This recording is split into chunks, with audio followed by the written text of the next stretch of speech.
Good morning, everyone. I know it's been a minute, but I am back today. I just want to go over a list that I have compiled here of different places around the house that you can find inventory. So I've been thinking a lot about summer slowdown. It is towards the end of April and it's coming up. So I want to be proactive in preventing any kind of slowdown. So I think this is a great way to, when that time comes, be prepared to find inventory without spending any money and cleaning your house. So let's go through this list. First one is in your garage. We all have garages. They are all messy. We have sheds, we have outbuildings, that kind of thing. That is a great place to start, especially this time of year. People are thinking about lawn care and being outside, and so I would definitely start in your garage. Start with, like I said, lawn care. If you have an old mower that doesn't work anymore, sell it for scrap. If you have a hose, that you have 18 hoses and you need 2, sell them. List them on Facebook Marketplace, on a neighborhood group, things like that. A lot of these things can be listed in those places and they'll be gone. Another thing that people don't think about is coolers. How many coolers do we really need?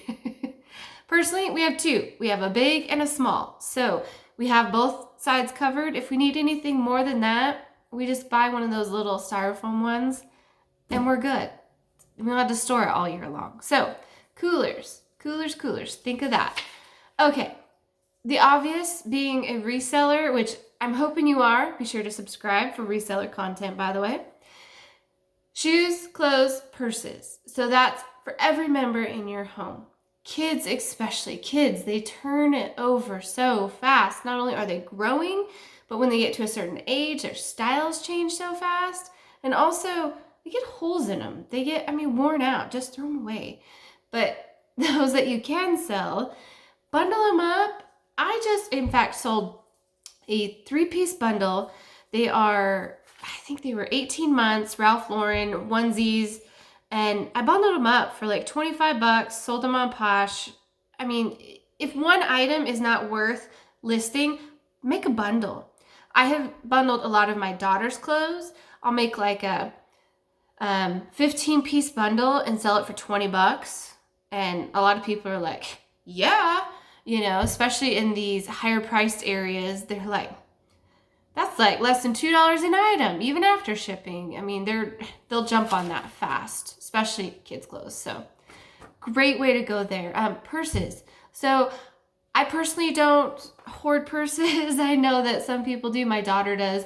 Coin purses, wallets, wristlets, tote bags, luggage, anything that's a bag. People are traveling right now. And so great way to clear them out, get them listed, get them gone. Jewelry. So costume jewelry, fine jewelry. So there is a difference. Now, be sure that you know what's what. Your costume jewelry, go ahead again, bundle it. Get similar styles together and make it worth it that way. Unless it's a well-known person or very popular style, I would bundle it personally. Fine jewelry. So you can go to a pawn shop and they will test it for the different level of gold, 12, 14, 24 karat. They might even buy it from you. They might make you an offer. If they don't, and it's something you think might be worth quite a bit, contact the Real. They'll send you out a concierge. They will give you an estimate as best they can. You can even send it in and see what they can offer you. I know there is also a wedding ring selling site. They'll buy old wedding rings, even if it was your grandma's and you're just not attached to it, or one that, from a past relationship or whatever. Get rid of that baggage, and enjoy that. But jewelry. Okay, electronics. This is huge. I am not educated in this, but I know that the market is big. So old computers, laptops, headphones, the wired and unwired. There's a market for both. There's TVs. We have one TV in our house. I know. Believe it or not, we have one TV in our living room. No TVs in the bedrooms, no TV in the garage. We just don't. I mean, like it, leave it, love it, whatever. That's just how we do things. I mean, maybe assess. Would you rather, sell it and have more time as a family and have $500 to go spend together? Or, is that TV worth it? I don't know. That's for you to decide, but just an idea. Other electronics, those tablets you no longer use, those e-readers, things like that you could just, clear house. I know my kids they went from Leapfrog to Amazon tablet 1, 2 through 10. They've upgraded them so much. So, those old things, they sell, even with cracked screens. Keep that in mind. Old phones with cracked screens. We have a phone repair place here in town that they buy old phones. It's worth piling them up, taking them in and saying, hey, what will you give me for these? Even if it's an old flip phone or old Nokia phone. I mean, there's a market for anything, really. So load them up and just see what they'll give you. They're out of your house and money in your pocket. So books. So there are page turners still out there. People that still like the feel and smell and turning that page of a book. I am one of those. I don't do the e-reader if I don't have to.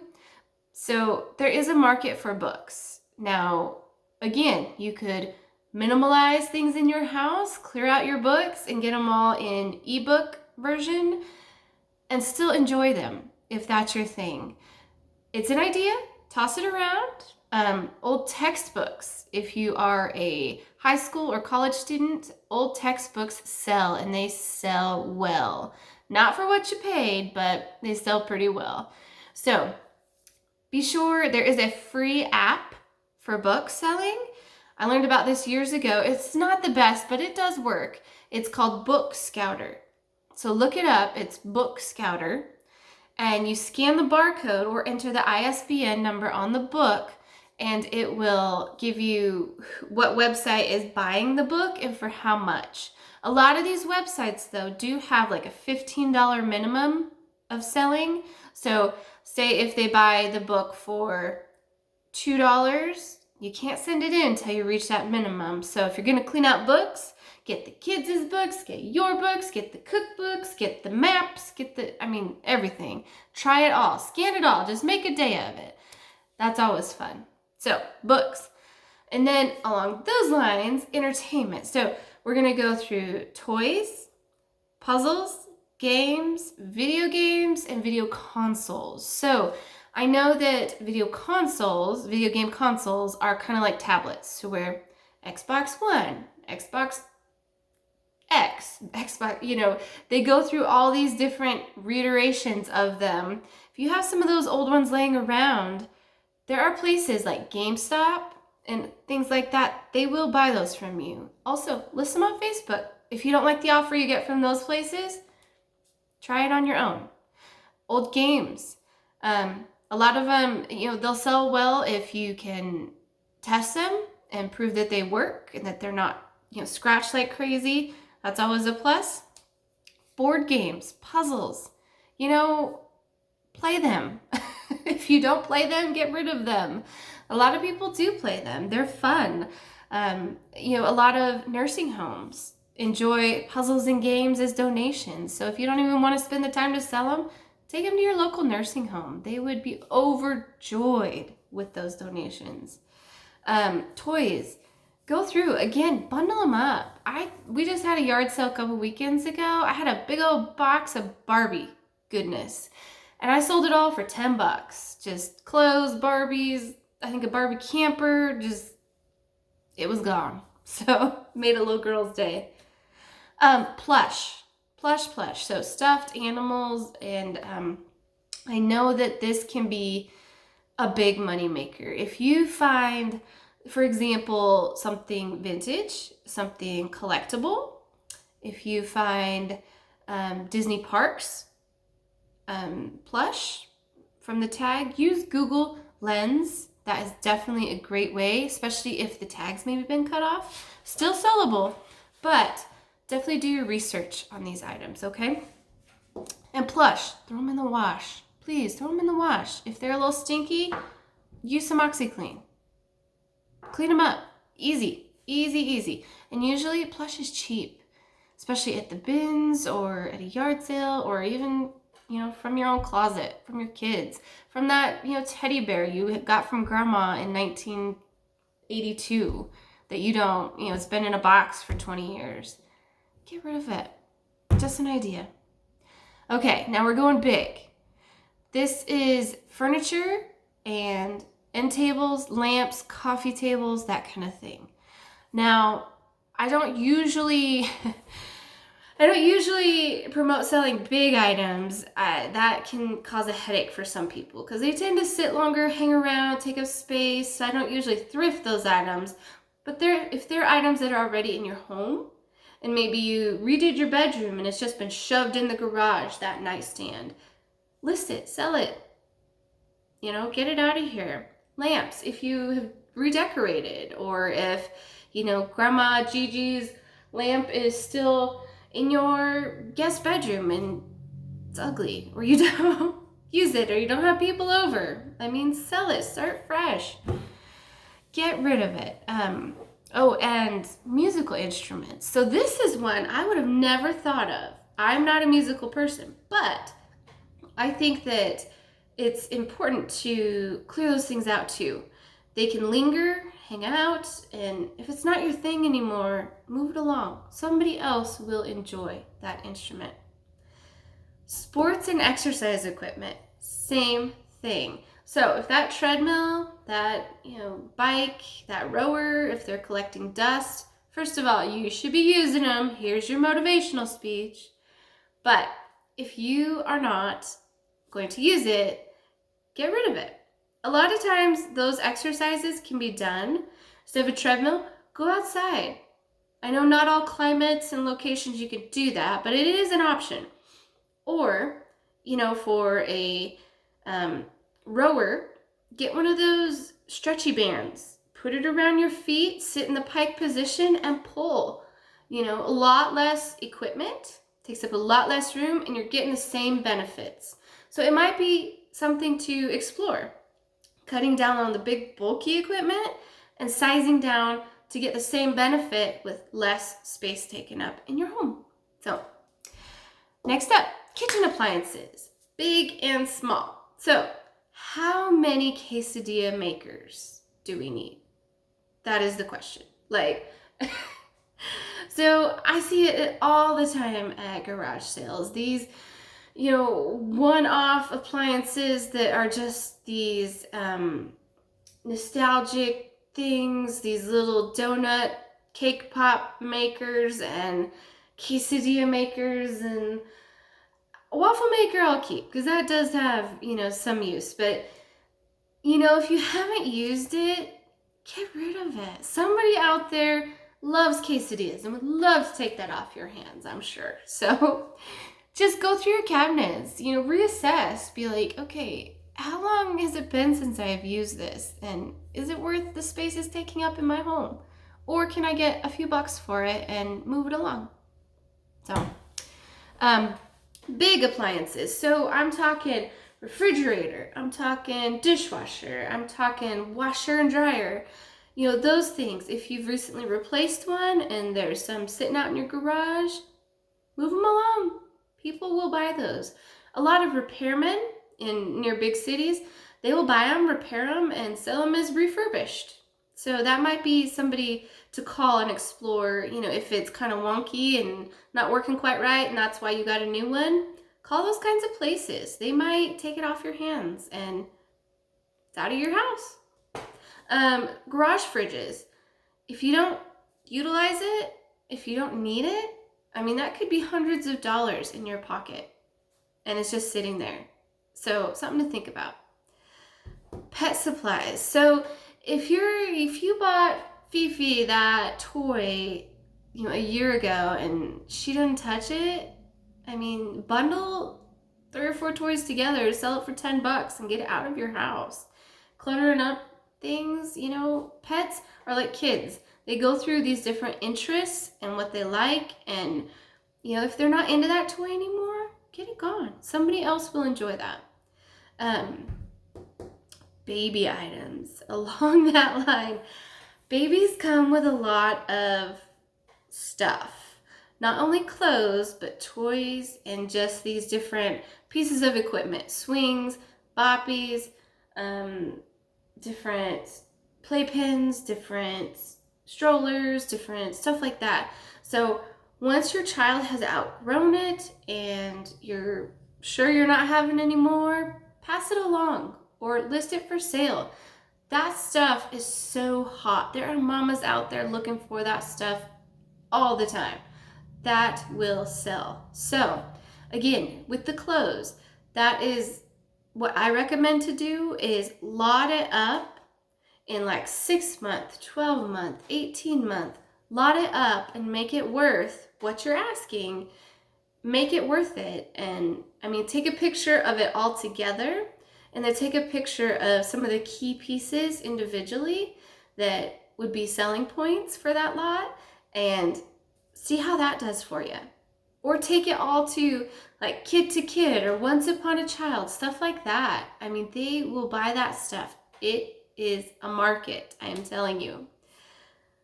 Decor. Now, we all have stuff. We all want our houses to look pretty. But how much stuff do we really need? This is your wake-up call. Again, personal preference. Walk around your house and be like, how many years have I looked at that fish statue and I hate fish? It's time for that to go. Or Grandma Gigi's cabinet that she gave to me 10 years ago and I've hated it.